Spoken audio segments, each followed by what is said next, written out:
विवेकानंद ने बहरहाल ये कहा कि सबसे पहले जो है ना ये शोषा छोड़ा, ये आपकी स्क्रीन के ऊपर है।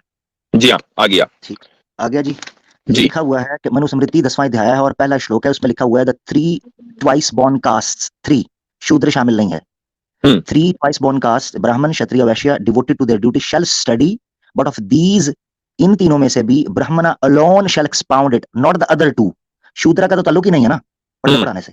सही। तो ये पढ़ सकते हैं, 3 जातें पढ़ सकती हैं और सिर्फ ब्राह्मण जो है वो इसके ऊपर खोज कर सकता है या इसको पढ़ा सकता है, shall expound it, not the other 2। बाकी 2 जातें भी नहीं ये काम कर सकती। तो चौथी का तो तस्वर ही खत्म हो गया ना। ये है जी मनुस्मृति, जो मुफ्ती साहब ने हवाला जो बात की है, ये है जी रेफरेंस आपके सामने। अच्छा जी, तो अब हम सनातनी को ऊपर ले लेते हैं। जी बोले भाई मौर्य साहब। हाँ जी, पहले ये बताएं कि वेदा ऊपर है या मनुस्मृति, पहले ये बताएं आमिर हक भाई।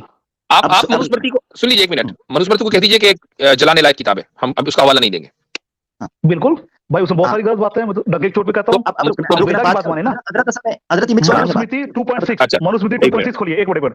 मनुस्मृति 2.6 खोलिए। वो तो जल गई, आपने कहा बिल्कुल नहीं। ये बोल रहे हैं, ये बोल रहे हैं उसमें क्या लिखा है, उसमें क्या लिखा है बता रहा हूँ। ये शोर डाल के ये नीचे बैठे, ये मेरे ख्याल से शोर डाल के मिक्स करने लगे हैं ना। इनको पता चलना चाहिए शोर डालने से भाई, वो आपके अबाउजदाद जो मुशरिक थे वो भी तालियां और सीटी मारते थे। ठीक है, वल फिल कुरान लअल्लकुम जो है ना तगलिबून। अच्छा, मसला ये हुआ हजरत कि आपने जो बात रखी उस पर इसने आकर ये तासुर दिया कि गोया कोई आप ऐसी बात कर रहे हैं जो इनके शास्त्रों में मौजूद नहीं। ये था असल मसला। जी हाँ, इन्होंने आकर ये बड़क मारी जिसको अब ये मिक्स करने लगे हैं।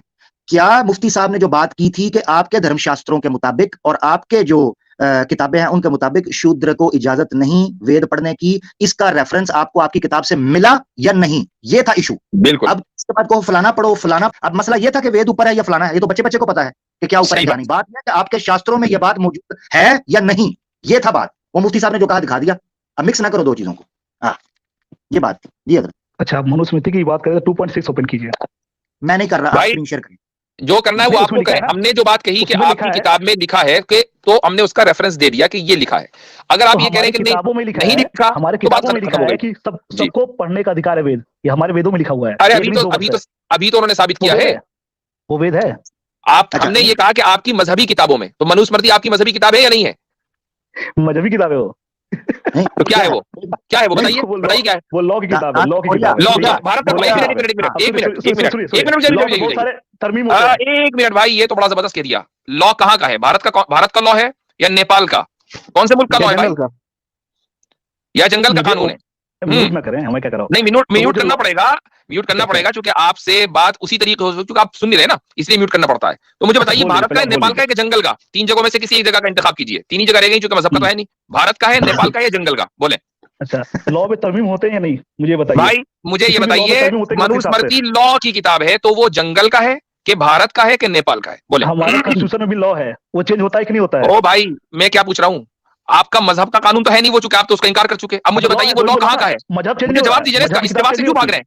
इस जवाब से क्यों भाग रहे हैं? मैं आपको जवाब दे रहा हूं। तो जवाब दीजिए। आपने कहा कि ये लॉ की किताब है, आपने कहा कि लॉ की किताब है, मजहबी किताब नहीं है। तो मुझे बताइए किस मुल्क का लॉ है ये? किस मुल्क का लॉ है? चेंज हो सकती है, मजहबी किताब चेंज नहीं हो सकती। मुझे बताइए ये किस मुल्क का लॉ है? चूंकि अगर वो मजहबी लॉ नहीं है तो किसी मुल्क का लॉ होगा ना, या फिर मानिए कि मजहबी लॉ है। बताइए लॉ कैसे है? मजहबी लॉ कैसे, बताइए मुझे आप। मजहबी लॉ नहीं है ना, तो किसी मुल्क का लॉ है। बताइए किस मुल्क का लॉ है?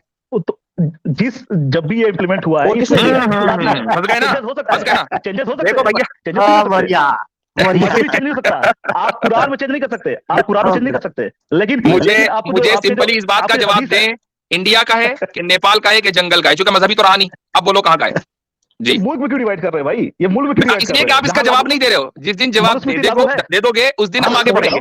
जवाब इसका दीजिए। मनुस्मृति कहाँ लागू किया गया है?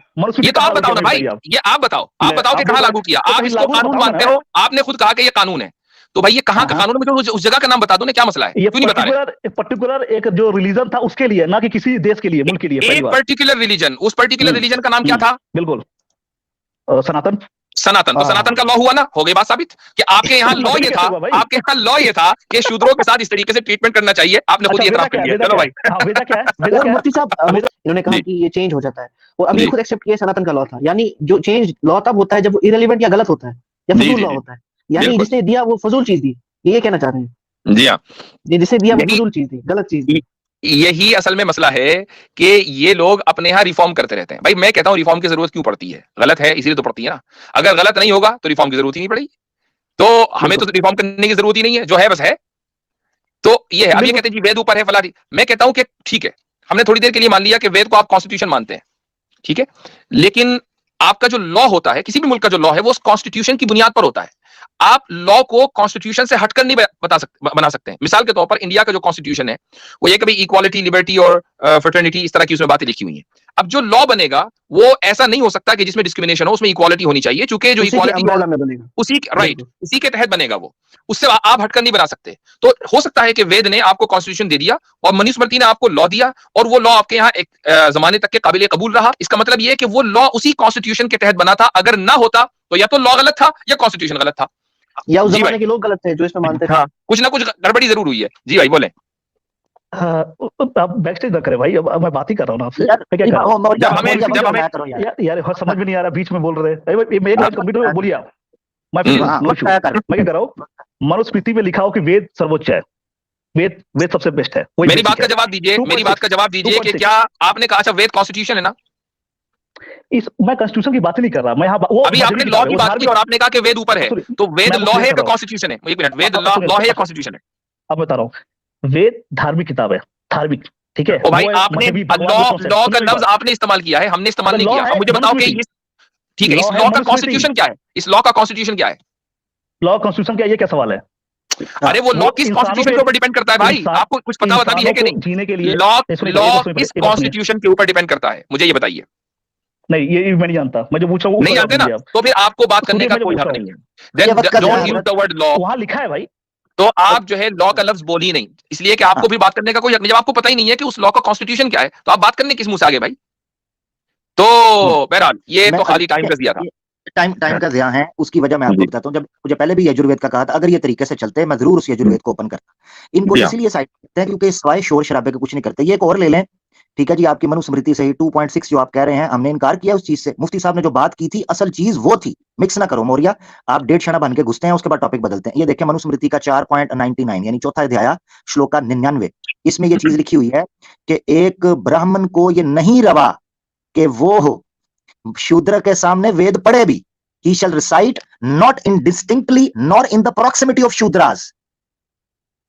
शूद्रा के इर्द गिर्द भी, शूद्रा के प्रेमिसेस में या शूद्रा के सामने वो वेदास पढ़ भी नहीं सकता, रिसाइट भी नहीं कर सकता, उसको पाप लगेगा। ब्राह्मण पढ़ना है तो साइड पे होकर पढ़े। बात वही है कि हमारा जो दावा था, हमने कभी ये दावा नहीं किया कि वेदों में लिखा है। हमने ये दावा किया कि इनकी मजहबी किताबें शूद्रों के ऊपर हराम है, और ये इनकी मनुस्मृति में लिखा हुआ है। खुद ही मान लिया कि सनातन धर्म का लॉ था, बात खत्म, खुद ही मान के चले गए। चलें जी।